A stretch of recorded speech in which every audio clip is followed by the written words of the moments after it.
సంక్రాంతి పండుగ సందర్భంగా మేడ్చల్ నియోజకవర్గంలోని ఆలియాబాద్ మూర్చింతలపల్లి ఎల్లంపేట మున్సిపాలిటీలో యువత కోసం నిర్వహిస్తున్న సీఎంఆర్ క్రికెట్ టోర్నమెంట్ ఘనంగా ముగిసింది.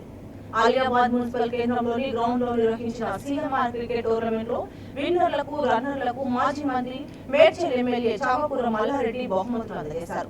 మొదట నిర్వహించిన ఫైనల్ మ్యాచ్ మూర్చింతలపల్లి మున్సిపల్ లో లింగాపూర్ తాండా టీం విజయం సాధించగా అనంతరం టీం రన్నర్ గా నిలిచింది. విన్నర్ టీం కు 25,000 నగదుతో పాటు కప్పు, రన్నర్ కు 15,000తో పాటు కప్పును అందజేశారు. అదేవిధంగా సెకండ్ నిర్వహించిన ఫైనల్ మ్యాచ్ ఆలియాబాద్ మున్సిపల్ లో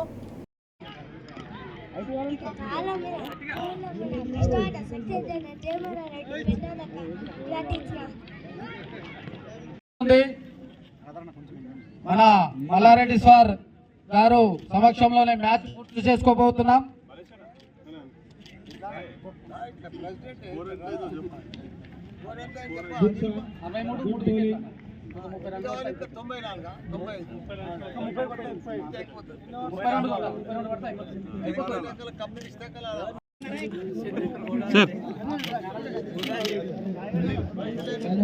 hello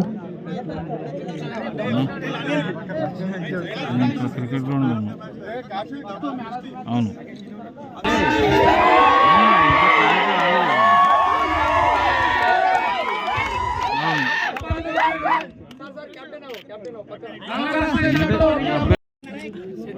sir hello cricket ground అవును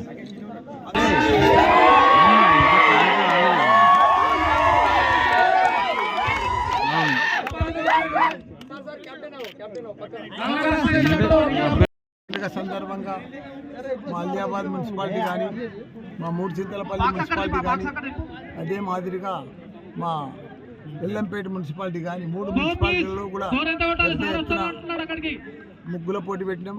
ఆడబిడ్డలకు అదే మాదిరిగా యువకులకు కూడా పెద్ద ఎత్తున క్రికెట్ మ్యాచ్ పెడితే ఈరోజు మన మూర్చింత అలంకారం దాని మీద లింగాపూర్ తాండా గెలిచింది. ఇప్పుడు కూడా ఇంకా రెండో టీం నడుస్తుంది. ఈ ఆలియాబాద్ టీం మల్లక్పేట వర్సెస్ ఆలియాబాద్ నడుస్తుంది. వాళ్ళ దాంట్లో కూడా కొద్దిసేపటి రిజల్ట్ వస్తుంది. ఎల్లంపేటది కూడా మధ్యాహ్నం తర్వాత ఉన్నది. ఇక్కడి నుంచి అక్కడ పోతాం. ఏందైనా యువకులను ప్రోత్సహించాలి, యువకులను బలపరచాలి. ఫ్యూచర్ అంతా యువకులది. యువకులు మనం స్ట్రాంగ్ చేసినాం అనుకో, మన టీంలను, మన స్పోర్ట్స్ మ్యాన్లను తయారు చేస్తే వాళ్ళు